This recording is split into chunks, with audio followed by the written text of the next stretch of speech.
Hey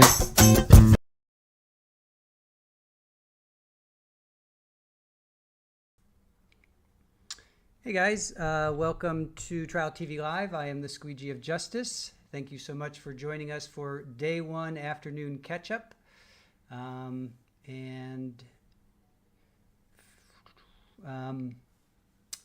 Yesterday we watched the morning of Megan Boswell, Tennessee versus Megan Boswell. And for those that don't know, she faces 20 charges in the offing of her 13-month-old daughter, Evelyn. Okay, come on.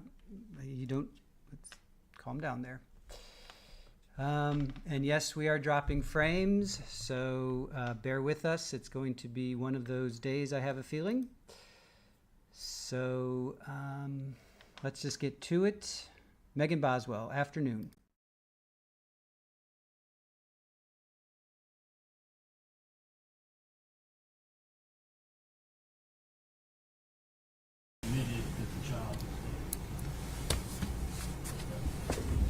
Okay.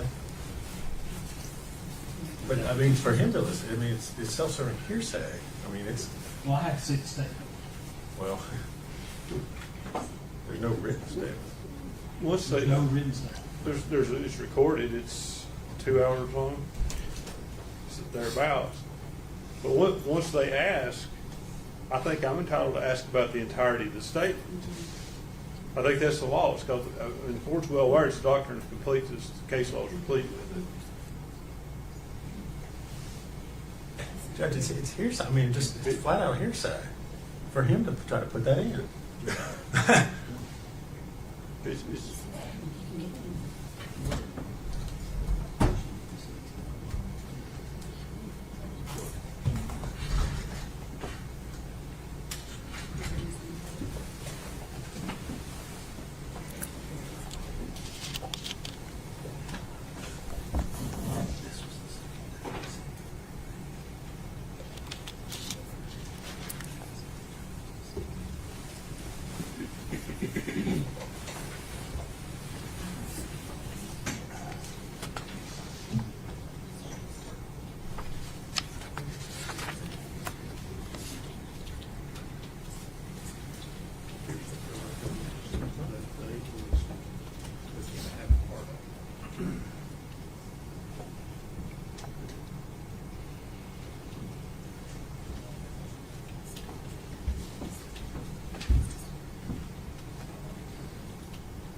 All right, you guys, I'm going to fast forward through all this. I kind of know what happened because I saw what people were talking about. I think the defense, during their opening, they said the boyfriend rolled over and squished poor Evelyn. So I'm just going to fast forward through this because this is just nothing to me. So we're going to fast forward.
So seems like nothing really happened.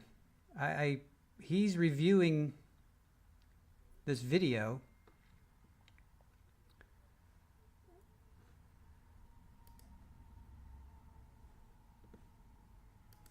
I'm kind of glad we didn't watch this live. This is like what the hell?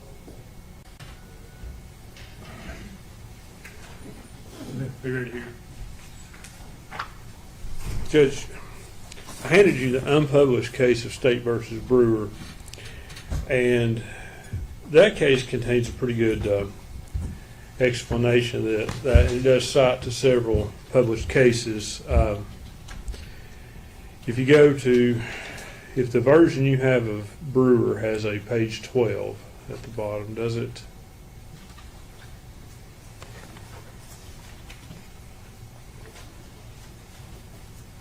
Yep.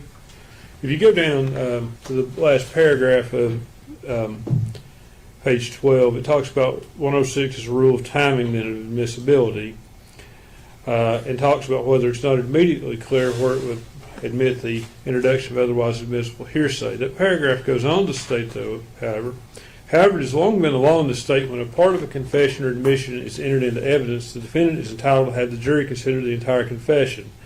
That cites Curry versus State, 397 Southwest 2nd, 179 at 181. That's Tennessee Supreme Court, 1965. And Samblin v. State, 387 Southwest 2nd, 817 at page 820. And that's, again, Tennessee Supreme Court, 1965. And they go on in this case, they talk about when when a confession is admissible, the whole of what the accused said upon the subject at the time of making the confession is admissible and should be taken together. If the prosecution failed to prove the whole statement, the accused is entitled to put into evidence all that was said to him or by him at the time which bears upon the subject of controversy, including exculpatory or self-serving declarations connected herewith. It is for the jury to say what weight shall be given to several parts of that statement. For they may well believe the part that which charges the prisoner and reject that which tends to exculpate him. And that's a direct quote from State versus Robinson, 622 Southwest 2nd, 62 at page 71, Tennessee Supreme Court, 1980. And in this case, in Brewer, the Court of Criminal Appeals goes on. This case is kind of almost on all fours the way I see it. The Rule 106 here in Brewer, the state examined on direct examination a witness about a statement. It did not put in a play that it put the physical statement in, nor did the officer read the statement verbatim. But they said the rule of fairness should allow you to place the whole statement in. And I think, Mr. Fraley was asked in this case, he was asked about taking a statement. I think he was asked a couple of times about taking a statement. And he was asked about her admitting that the child was dead. Well, certainly in a missing persons case, when you admit to the police that it's been shown and alleged that you're lying to, and Mr. Fraley, although the court granted an objection, said earlier that she was telling lies, and then when she fesses up and says the baby is dead, certainly the court should take that as a confession. And I think he was asked about the baby being dead, and the response was that the baby was dead among other things. So that leaves that out there for the jury to be wondering what the other things are. That's my recollection. That's Mr. Horn's notes. Now, that's essentially my argument. I'll rely on the other cases I gave you, but I think that Brewer case gives the best explanation. Although it's an unpublished case, the cases it cites to certainly are published. And if you have any questions, I'll be glad to answer those. If not, I'll yield to Mr. Harper.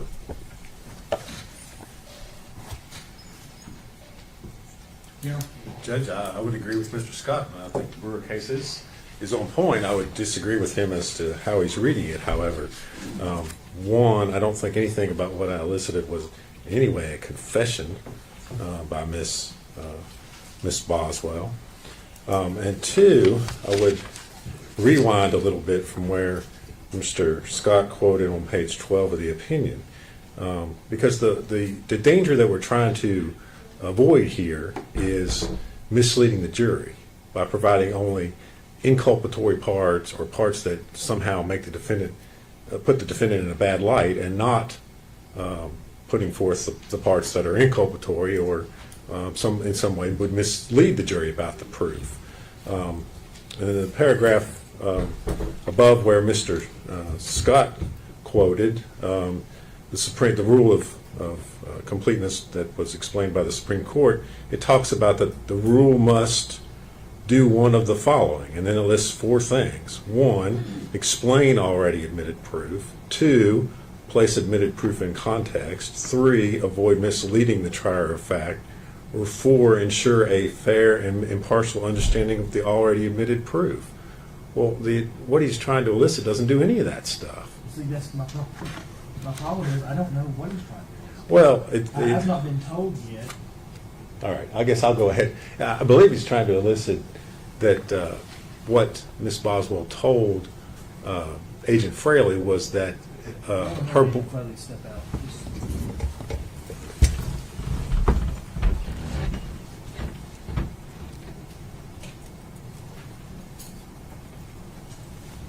And Mr. Scott can correct me if I'm wrong, but I believe what he's trying to elicit is that Miss Boswell told Agent Fraley that Hunter Wood, the defendant's boyfriend, rolled over and killed the child. And that was what she told Agent Fraley at that time. I don't know how that corrects in any way his statement that she admitted the child was dead. I mean, if anything, that's the fact she was there is more inculpatory to elicit that than it is correcting any sort of misleading impression that might be out there as a result of what Agent Fraley's already testified to.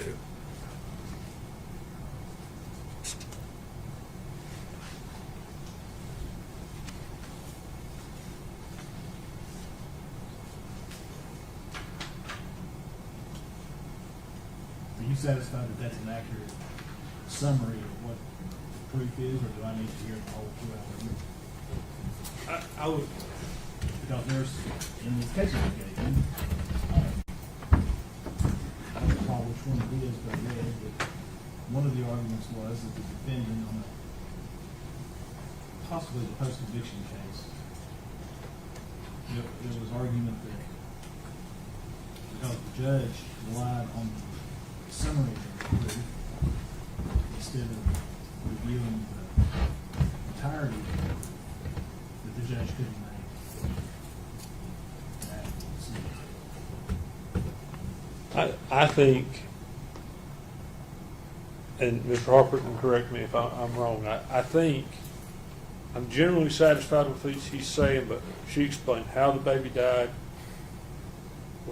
where the baby, or maybe not where the baby went, but I think that Hunter took it in that statement. Am I right about that? She gives an explanation.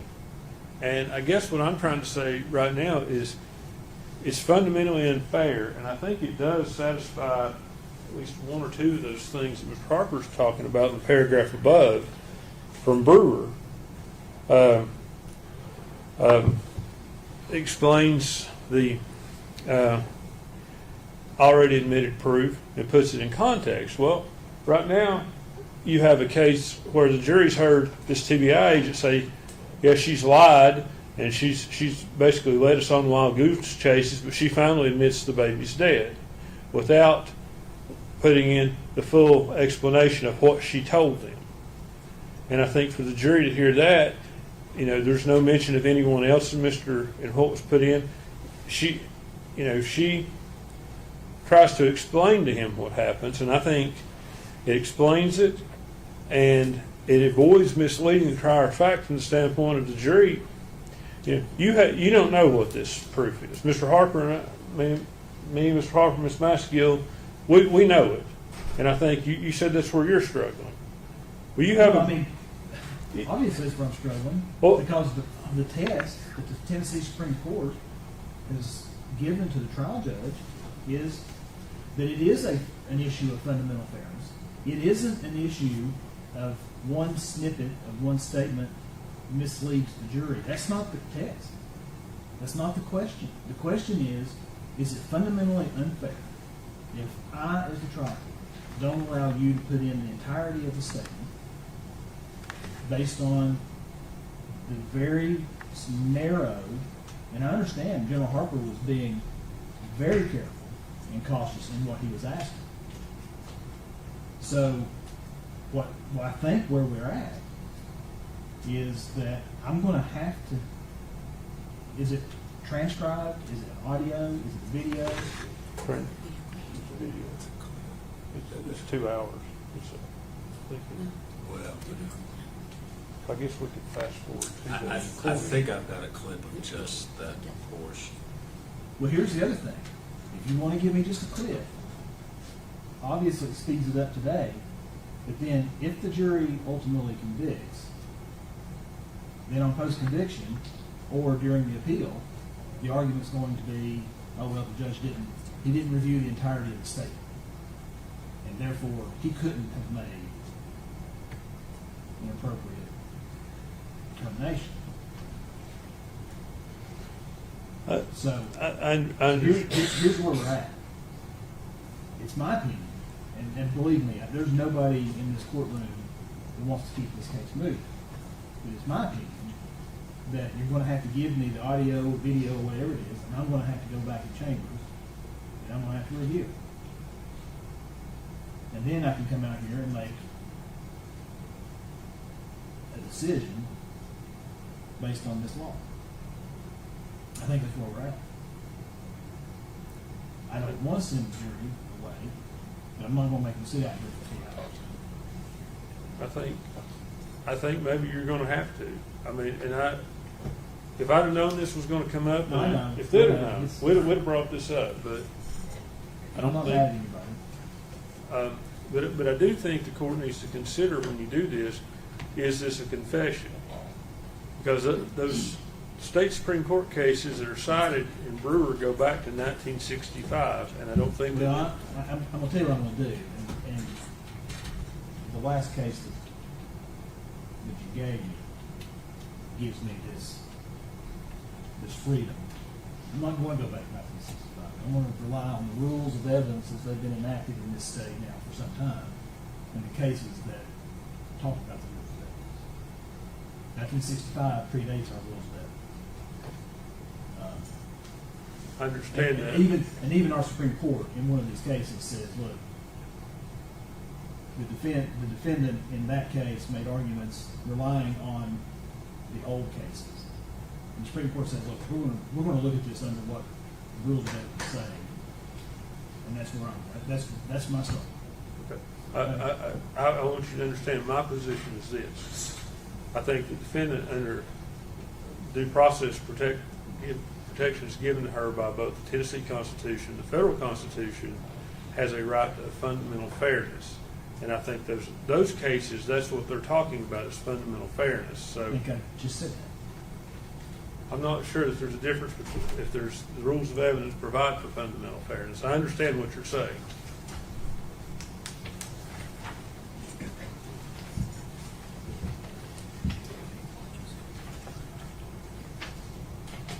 Let's make that exhibit. And if I'm wrong, I think we're on the same page at least, is what needs to be done.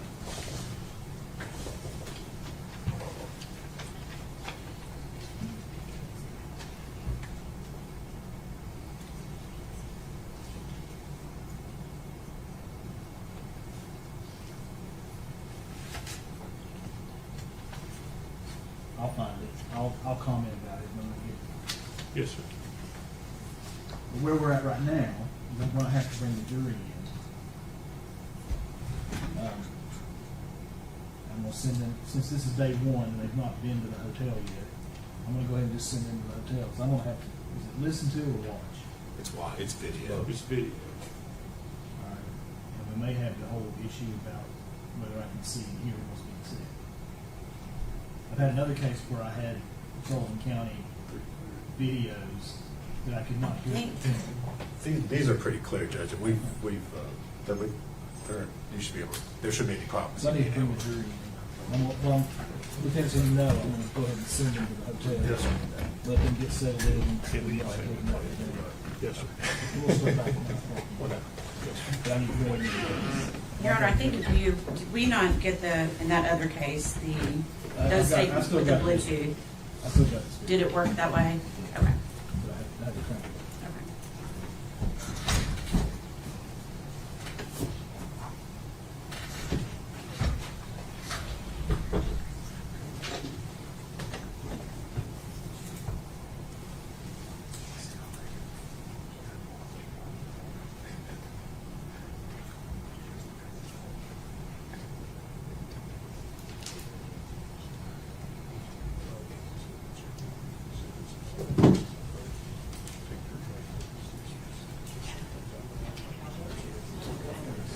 One stand, please.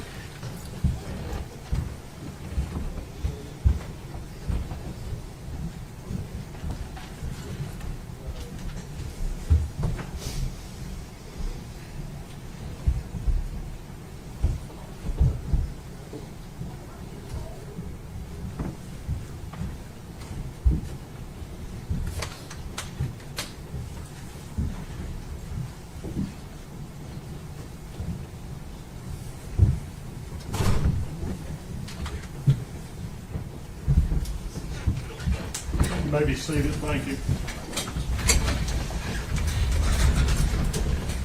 All right, ladies and gentlemen, I hope you enjoyed your lunch first. Second, we've got a legal issue that's come up that I have to do a little bit of research so I can come to the right conclusion. And it's going to slow us down a little bit. But since this is the first day of sequestration, I'm going to go ahead and have the officers take you to the hotel so you can get settled in. Your luggage should already be there. I think they've already told you all that. Then they'll take you out to dinner tonight to some undisclosed restaurant somewhere in the Tri-Cities. But before you go, I'm required by law to give you certain admonitions. One, you're not to communicate with other jurors or anyone else regarding any subject connected with this trial. You're not to form or express any opinion about the case until it is finally submitted to the jury. You're to report promptly to this court any incident involving an attempt by any person to improperly influence any member of the jury. You're also to report promptly to the court a juror's violation of any of these admonitions. You're not to read, watch, or listen to any news reports concerning this case. You're to decide this case solely on the evidence introduced in this trial. Okay? Now, we'll start back at 9 o'clock in the morning, and I will see you then. One stand, please.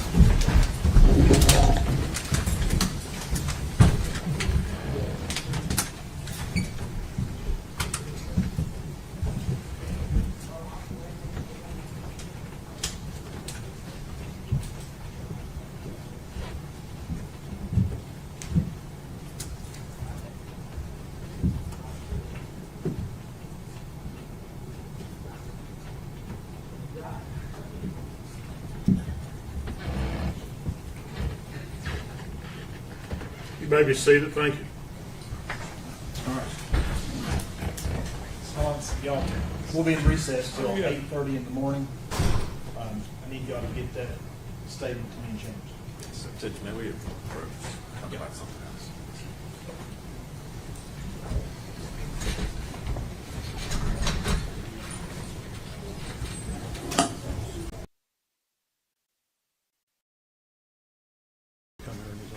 He's already picked it up.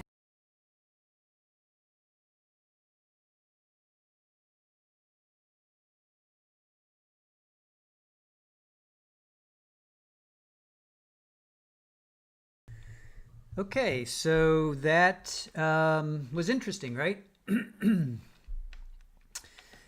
I took some notes, but then I also was researching what actually happened, and my notes are Megan made so this was the afternoon, right? We watched the morning yesterday. We got caught up. So we're caught up. Basically, we're only morning behind at this point, day 2. But Brian Fraley, who was a special agent for the Tennessee Bureau of Investigations, was testifying right before lunch, and he was he was the only witness, right? Witness number 1, and he's talking and he's walking us through this horrific discovery of poor Evelyn's body and what Megan had said to law enforcement. And one of those things was that Hunter Wood, who is this boyfriend, had rolled over and deleted the child. That's what Megan told law enforcement. So the child being Evelyn, right? So she leads law enforcement on a wild goose chase and then admits that the baby has been deleted.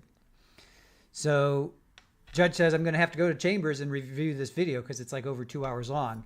So he brings the jury back in. He says, hey, we had some legal issues that require research. And since this is the first day of sequestration, we're going to go ahead and let you get settled in, take you out to dinner. So then article that I read is like, before the jury returned, defense Scott, who's Gene Scott, said he believed that he should be able to cross-examine Fraley. Let me see. I got his name wrong.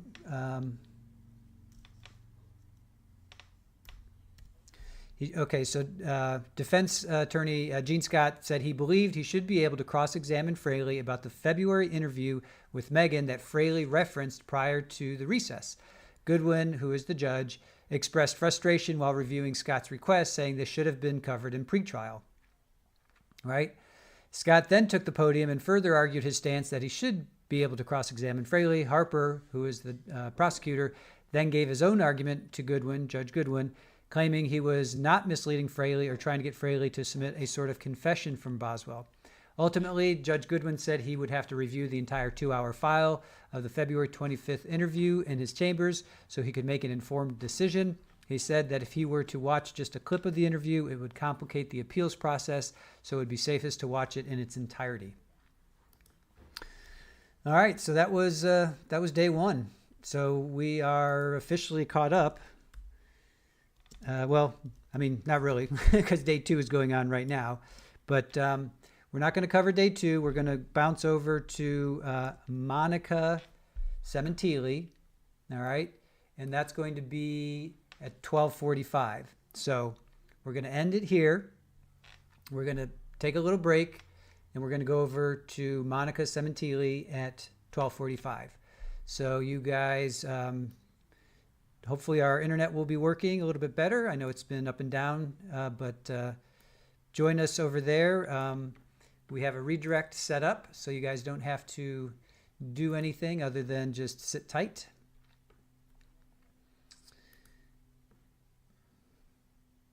And let me get your, let's see.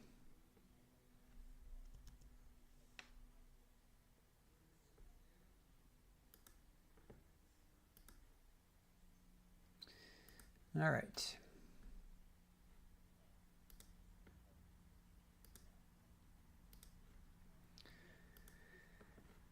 So,